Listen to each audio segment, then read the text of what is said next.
Welcome back to another episode of Mexican Cooking. Today I'll be making a bean soup called Sopa Tarasca. And I'll go over the ingredients step by step, but I do want to say some words in Spanish for those people that like to make this soup and do not know how to make it. Ahora voy a hacer una sopa que se llama Sopa Tarasca. Esa sopa es muy típico del estado de Michoacán.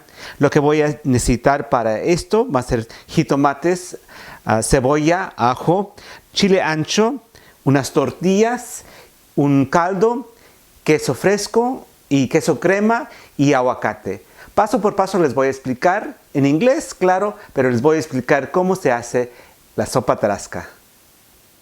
So what we'll be needing for the sopa tarasca, the bean soup, is I've cut already tomatoes, I have onion, I have garlic, then I have my chile ancho, and then I've already hydrated my chile ancho already, and then I will be putting the chile ancho and the tomato, onion, and garlic in the blender. Then I'm going to go ahead and fry that. Then I'm going to put that aside, and then I'm going to go ahead and put some tortillas. So I fried some tortillas here, just 2 of them, and I just lightly fried them, took them out, and I'm going to mix this in the blender with the actual beans. If you don't know how to make beans, go ahead and take a look at the recipe that I have for making beans. So the first step that we're going to be doing here, after I've already cut everything up, I'm going to go ahead and take this to the pot, and I'm going to fry this in a little bit of oil until it wilts down. As soon as it wilts down, then I'm going to go ahead and take it to the blender and add my chile ancho.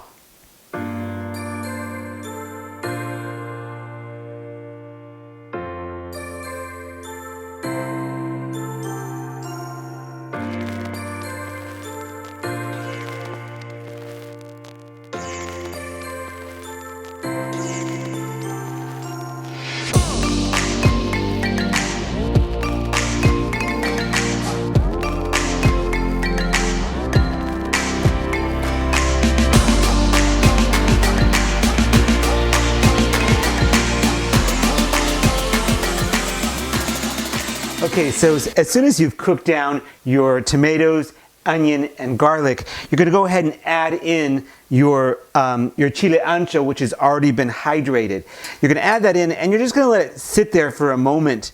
And then after you're done with this, I put a little liquid into this too, just for the flavoring, not too much.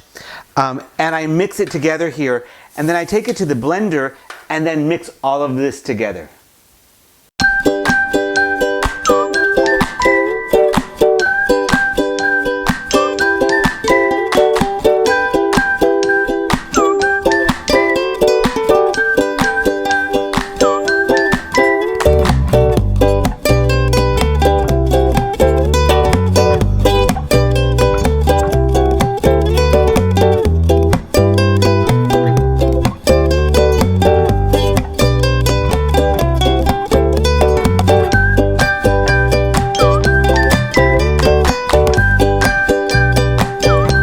So I finished blending this, and I'm going to go ahead and bring it back to my actual pot, put some more oil into the pot, and then I'm going to fry this again.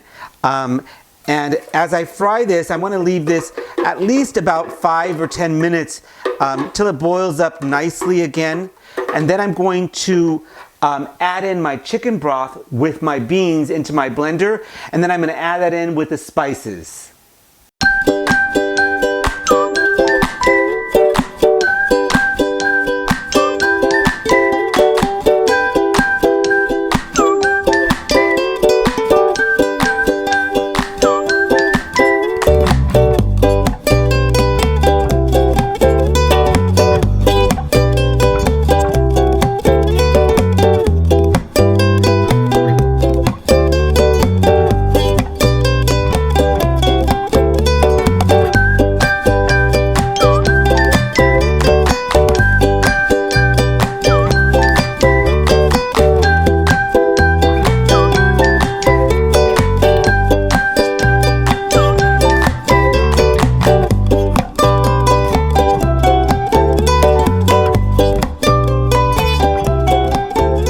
Okay, after I've blended my beans here with the tortilla, I'm going to go ahead and bring it over to the chile that I've made already, and I'm going to add it together.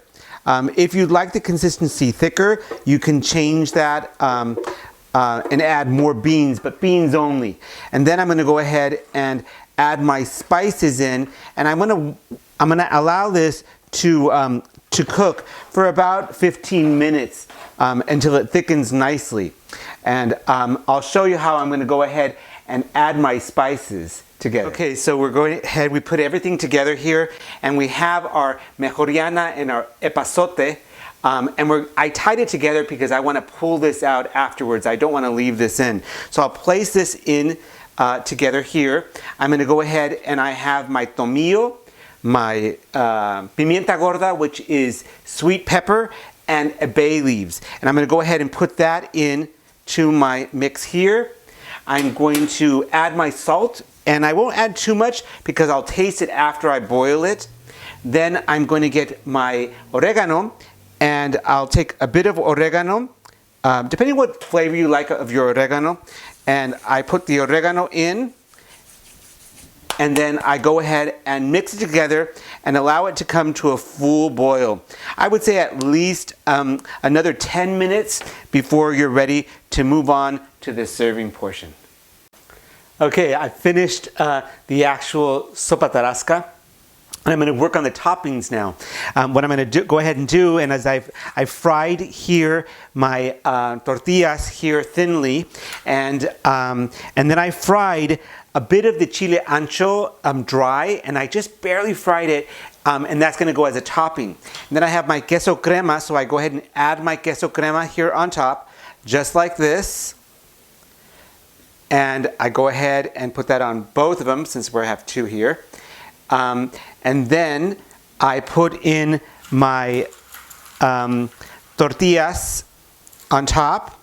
I put a little bit of the chile here as a garnish. Then I go ahead and put my queso fresco on top. And I put two of those. I have queso cotija, and I put a bit of the queso cotija on, just a bit, not too much. I don't want to overwhelm the flavor there. And then my last bit, which is I think one of the better ones, is I go ahead and put some avocado slices on top, and it's a real amazing flavor.